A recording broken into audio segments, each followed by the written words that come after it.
ఇస్తానని చెప్పి మన ఆజాద్ గారు అక్కడికి వచ్చున్నాడు. ఎమ్మెల్యే గారి ఆధ్వర్యంలో ఈ యొక్క లూయి బ్రెయిలీ దినోత్సవం. ఈరోజు ఈ యొక్క కార్యక్రమానికి మా వికలాంగుల పట్ల సానుభూతి కాకుండా సహకారం అందించి మీ వెనుక మేము ఉంటానని చెప్పి మంచి మనస్ఫూర్తితో విజయవంతంగా మా కార్యక్రమాన్ని దిగ్విజయంగా ఏర్పాటు చేసుకున్నందుకు మా మేడం గారు వచ్చిన్నారు. కనుక మేము అడిగిన మాటల్లో ఏమైనా తప్పులుంటే క్షమించమని ఒప్పులుగా దిద్దుకొని మేము అడిగిన మాటల్లో ఏమైనా మీకు చేయాలని మనసులో ఉంటే మమ్మల్ని వికలాంగులుగా సకలాంగులుగా భావించుకొని మేము మా తల్లి కన్న తల్లి తర్వాత నెక్స్ట్ మా తల్లి లాంటి వారని చెప్పి మేము చెప్పి ఉన్నాం. కనుక ఆ విధంగా మమ్మల్ని ఉద్దేశించి ఈ యొక్క రెండు విషయాలని మమ్మల్ని మా మీటింగ్లో ప్రస్తావిస్తారని చెప్పి పత్రికా విలేకరులందరి ముందు కూడా మిమ్మల్ని తెలియజేస్తున్నాం. 2 నిమిషాలు మాట్లాడాలి మేడం గారిని. Thank you. ముందుగా ఇక్కడ పామూరు మండలంలో ఈ పాకాల గ్రామము పామూరు గ్రామంలో ఇక్కడికి రాగానే చక్కటి పాటలు వినిపించినటువంటి కళాకారులకు అభినందనలు. అట్లాగే జ్యోతి ప్రజలున్నప్పుడు కూడా ఆర్కెస్ట్రా కూడా చాలా బాగుంది. బయట నుంచి వింటే ఎవరు కూడా అంత కళాకారులు పాడుతున్నారని చెప్పి ఎవరు అనుకోరు. అంత చక్కగా వారు పాడారు. అందువల్ల వారికి అభినందనలు. అలాగే ఈరోజు లూయి బ్రెయిలీ 204 జన్మదిన ఉత్సవం సందర్భంగా ఇక్కడ ఏర్పాటు చేసిన కార్యక్రమానికి విచ్చేసినటువంటి పెద్దలందరికీ, సిపిఐ నారాయణ గారికి అందరికీ చెప్తున్నాను, రత్నం రాజు గారికి, మల్లికార్జున గారికి, హజరతయ్య గారికి, మనోహర్ శ్రీనివాసరెడ్డి పేరు చెప్పలేదనుకుంటాను. అంధులకి సకలాంగులతో సరి సమానంగా వారి జీవితాన్ని నడుపుకోవడానికి ఒక చక్కటి లిపిని ప్రసాదించి మొన్న ఈ మధ్యనే అంటే ఈ మంత్లోనే 4వ తేదీన ఒంగోలులో జరిపినటువంటి లూయి బ్రెయిలీ జన్మదినోత్సవ కార్యక్రమంలో రాష్ట్ర స్థాయిలో గుర్తింపు పొందినటువంటి అంధ టీచర్స్ని ఆ రోజు సన్మానించడం జరిగింది. ఆ రోజు అక్కడికి కూడా వచ్చినటువంటి వారిని కూడా వారు కూడా వచ్చారట. సెప్టెంబర్ 7వ తేదీ. అంటే మామూలుగా మనకి చాలామంది మనం చదువుకున్న వాళ్ళం ఉన్నాము, టీచర్స్ ఉన్నాము. కానీ వారితో సమానంగా చదువుకుని ఈ లిపి ద్వారా బ్రెయిలీ లిపి ద్వారా చదువుకుని ఎంతోమందికి మార్గదర్శకులుగా ఉన్నటువంటి అంధ టీచర్స్కి మనము ఈరోజు వారందరూ కూడా ఎంతో రుణపడి ఉండాల్సినటువంటి మహామనిషి మన లూయి బ్రెయిలీ గారు. వారి ద్వారా సంఘంలో మరింత మందికి సంఘంలో వారు ఒక ఉన్నత స్థాయికి చేరుకోవడానికి సహాయపడడానికి మరి ఈ లిపి అందించినందుకు, ఎందుకంటే ఆయన జన్మతః అంధులు కాదు, కానీ ఒక చిన్న ముక్క కంట్లో గుచ్చుకున్నందువల్ల తర్వాత కాలక్రమేణా అంధత్వం వచ్చినటువంటి మనిషి ఆయన. అంటే ఒకసారి ప్రపంచాన్ని చూశారు, రంగుల ప్రపంచం చూశారు, ఎట్లా ఉండాలి, అది ప్రజలకు ఎలా ఉంటుంది తెలుసుకున్న వ్యక్తి. మరి అందులకి కూడా అటువంటి ప్రపంచం మళ్ళీ నేను అందించాలి అని చెప్పి చనిపోయేంత వరకు కూడా కృషి చేసినటువంటి మహనీయుడు. ఆయన్ని మనం ఎప్పటికీ కూడా ఆయన దైవంతో అందరికీ సమానము. అటువంటి మనిషి జన్మదినోత్సవంలో వేడుకల్లో ఈరోజు నేను ఇక్కడ పాల్గొనడానికి నన్ను ఆహ్వానించినందుకు ముందుగా మీ అందరికీ కూడా కృతజ్ఞతలు. సునంద వికలాంగ సంక్షేమం సేవా సంఘం వారికి, అలాగే సూర్యచంద్ర సంస్థ వారికి. ఇప్పుడు ప్రభుత్వం తరఫున మేము చేపట్టే కార్యక్రమాలు ఒక బాధ్యతగా చేస్తాం. అంటే అది మేము జాయిన్ అయినప్పుడే అది మా బాధ్యత. కానీ ఒక స్వచ్ఛంద సంస్థ ద్వారా సంక్షేమంలో పాల్గొనట్టు ఉండడం అనేది అది ఒక మంచి మనసుకి తార్కాణం. అటువంటి ఏంటంటే ఆర్థికంగా అందరితో పాటు ముందుకు రావడానికి మీ అందరికీ కూడా అవకాశం ఉంటుంది. మీరు చేయదగినవి మీరు ఎన్నుకొని మీరు చెప్పగలిగితే వాటికి ఇప్పించడానికి ప్రయత్నం చేస్తాము. అట్లాగే కొన్ని ఇస్తూ మొత్తం అందరినీ కూడా కవర్ చేయాలనేది ఒక ప్రణాళిక మనం ఇప్పుడు ఏర్పాటు చేసుకోవడం జరిగింది. అలాగే మండల్ వికలాంగ సంస్థలు, అంటే ఇప్పుడు మనకి ఎట్లయితే మహిళా సంస్థలు ఇక్కడ మండల్లో ఉన్నాయో అలాగే మండల్ వికలాంగ సంస్థలు కూడా మనము ఫామ్ చేస్తున్నాం. అంటే ముందు గ్రూపుల్లోకి వచ్చేసిన తర్వాత సుమారు 15-20 గ్రూపులు ఉన్నట్టయితే అక్కడ ఆ మండలంలో మండల స్థాయి సంస్థను మనం ఏర్పాటు చేసుకుంటాం. ఇప్పుడు మన జిల్లాలో ఇప్పటి వరకు 25 మండలాల్లో ఉన్నాయి. పామూరు కూడా ఇప్పుడు రెడీగా ఉంది. ఈ నెలలో అంటే ఫిబ్రవరి నెలలో మండల్ వికలాంగ సంస్థ కూడా మనం ఫామ్ చేసుకున్నట్టయితే, అంటే ఇది సెపరేట్గా ఉంటుంది అనమాట. దీనికి ఒక ఓబీ ఉంటుంది. ఇప్పుడు ఎట్లా అయితే మీరు మహిళల్లో మీరు చూస్తున్నారో ప్రెసిడెంట్, సెక్రటరీ, ట్రెజరర్ అట్లా 5 ఓబీలు ఎలా ఉంటారో, ఇందులో కూడా ఈ ఎంవీఎస్లో కూడా ఈ సొసైటీలో కూడా మనకి president, secretary, treasurer, joint secretary ఇట్లా ఉంటారన్నమాట.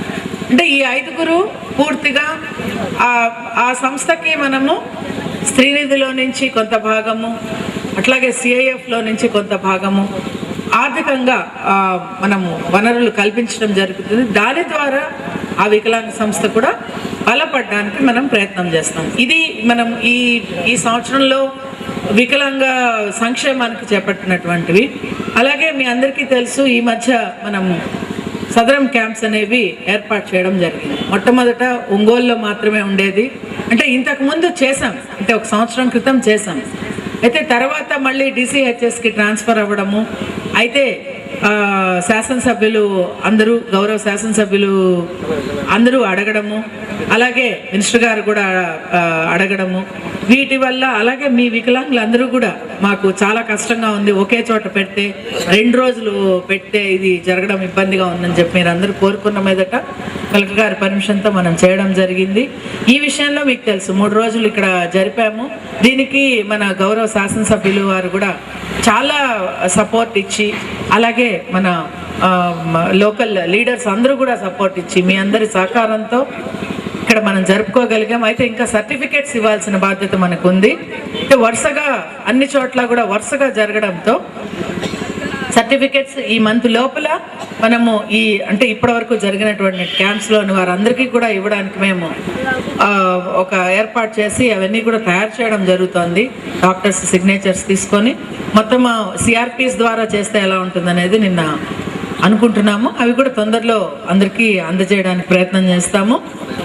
అలాగే ఇప్పుడు ఇందాక ఆరోగ్యం గురించి మనకి మనోహర్ గారు ఒక మాట అన్నారు. ఇది కూడా చాలా ముఖ్యమైనదే. అంటే మీకు తెలుసు, ఇప్పటికే ఎంవీఎస్ ఫామ్ చేసుకోండి అని చెప్తున్నాము, గ్రూప్స్లోకి రాండి అని చెప్తున్నాము. ఇందాక ఇంకొకటి అడిగారు, శ్రీనివాస్ రెడ్డి గారు అడిగారు, అలాగే మీ అందరి కూడా ఎప్పుడు అడుగుతున్నది ఏంటంటే ట్రైనింగ్ సెంటర్స్ ద్వారా ఆర్థికంగా మాకు వెసులుబాటు కల్పించడానికి మార్గం ఏర్పాటు చేయండి అని. ఇంతకుముందు ఏంటంటే మనకి ఒక 2 సంవత్సరాల క్రితం వరకు కూడా SGSY ద్వారా ట్రైనింగ్స్ ఏర్పాటు జరిగేవి. అంటే కుట్టు కానీ ఏదైనా, ఇప్పుడు మీరు అడిగినటువంటి చాక్ పీస్ తయారీ కానీ ఇలాంటివి అడిగారు కొన్ని. ఇప్పుడు ఇది అంటే ఒక సెంటర్, పర్మనెంట్గా ఒక సెంటర్ ఉండడం అనేది ఒక పద్ధతి. అట్లా కాకుండా మనకి ఏ వృత్తిలో ట్రైనింగ్ కావాలి అని చెప్పి ఒక లిస్టు తయారు చేసుకొని వారికి ట్రైనింగ్ ఇప్పించడం అనేది ఒక పద్ధతి. అట్లా ఇది 2 రకాల పద్ధతుల్లో కూడా ఇప్పుడు వెంటనే అయితే ఇక్కడ ఒక ట్రైనింగ్ సెంటర్ కావాలని చెప్పి అడుగుతున్నారు.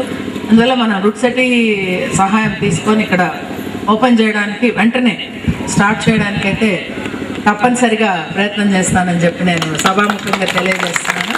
ఆ లిస్టు కూడా అంటే ఏ రకమైనటువంటి ట్రైనింగ్ మీకు కావాలి అనేది ఒక లిస్టు తయారు చేసి మీరు మన మండల సమాఖ్యలో IPMకి ఇవ్వగలిగితే దాని మీద మనం దేనిలో ఎంతమందికి కావాలి, దానికి ఇన్స్ట్రక్టర్స్ ఎక్కడి నుంచి వస్తారు, అట్లాగే దానికి ఎంత ఖర్చు అవుతుంది, ఇవన్నీ కూడా ప్లాన్ చేసుకొని మనం ఏర్పాటు చేసుకోవడానికి ఒక అవకాశం ఉంటుంది. అది తప్పనిసరిగా చేద్దాము. అయితే ఫైనల్గా ఏంటంటే నేను చెప్పేది, మనకి ఈ వికలాంగ శాఖ అనేది DRDAలో ఉంది కాబట్టి ఈ శాఖ ద్వారా మీకు అందించాల్సినటువంటివన్నీ, అంటే either it is bank linkage కానీ, అలాగే ఇప్పుడు మనకి స్త్రీనిధి అనేది ఉంది. ఇది B గ్రేడ్ మండలము. B గ్రేడ్ మండలం ₹1 కోటి వరకు ఇవ్వడానికి అవకాశం ఉంది. ఇప్పుడు దాకా మనం 40 లక్షలు ఇక్కడ ఇవ్వడం జరిగింది.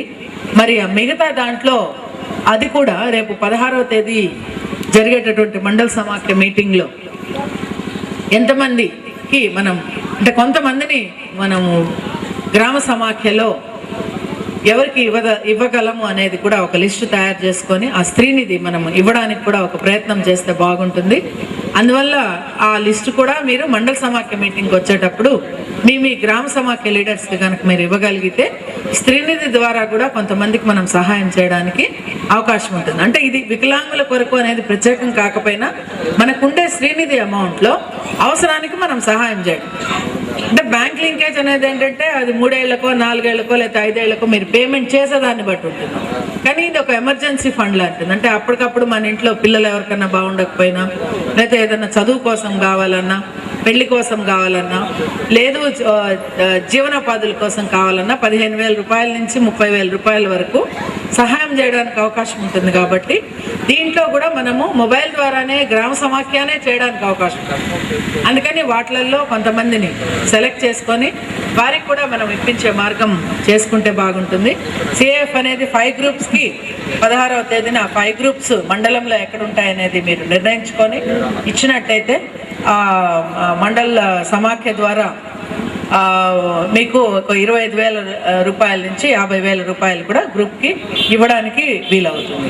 అలాగే ఎటువంటి జీవనోపాధులు మీరు ఎన్నుకుంటారు అనేది అది కూడా చాలా ముఖ్యం. అంటే మీకు ఇబ్బంది లేకుండా తప్పనిసరిగా అంటే దానిలో ఆదాయము రావాలి, అలాగే మళ్ళీ మనం తిరిగి కూడా ఇది కట్టుకోవాల్సిన బాధ్యత మనకు. 2 ఆటోలు లాంటివి పెట్టుకోవచ్చు ఈజీగా.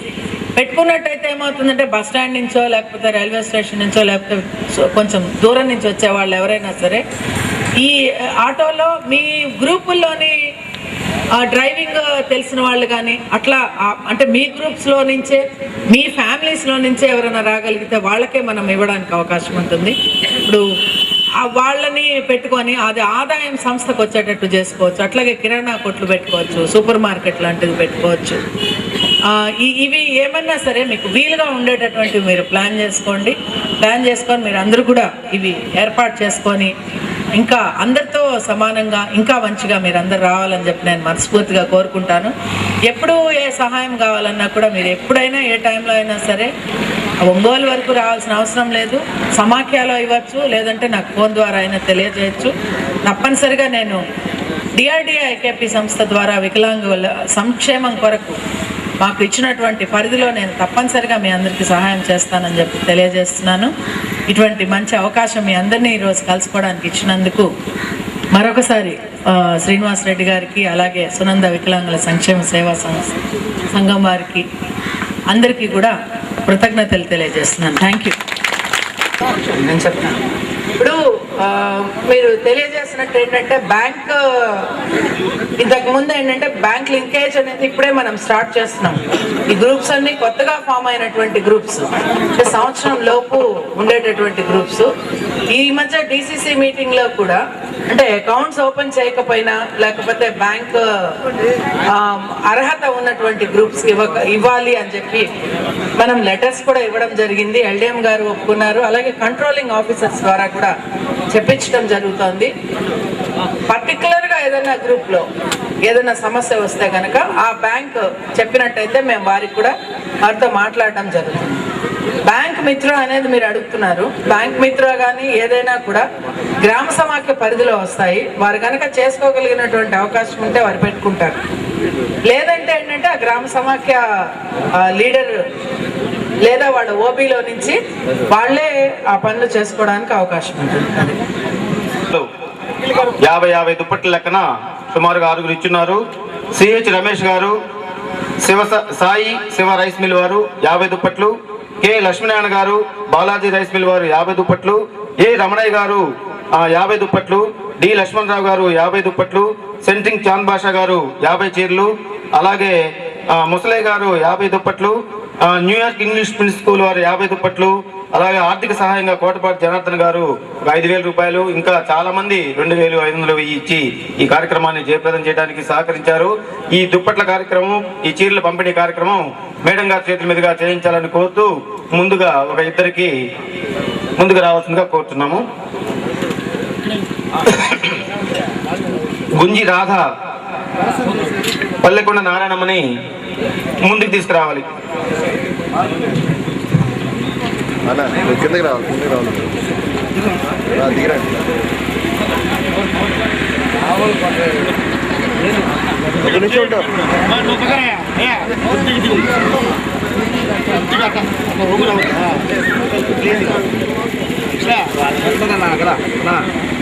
అన్నా నువ్వు ఎట్రా అన్నా లొంగి జరిపారు.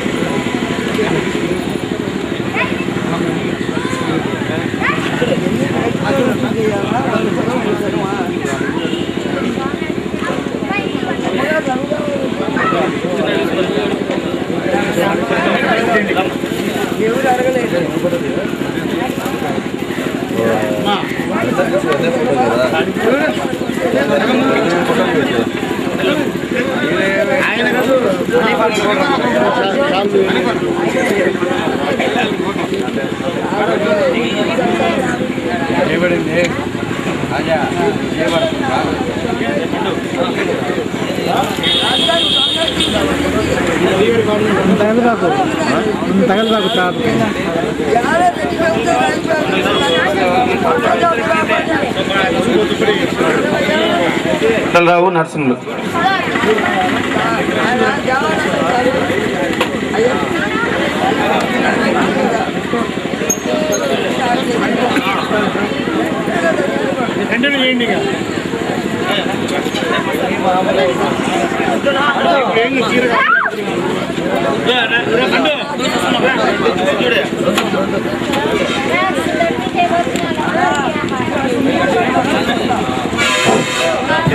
ఇక్కడికి వచ్చిన ప్రతి ఒక్కరికి హజరత్ గారు దాతల సహకారంతో దుప్పట్లు చీరలు ఏర్పాటు చేశాడు.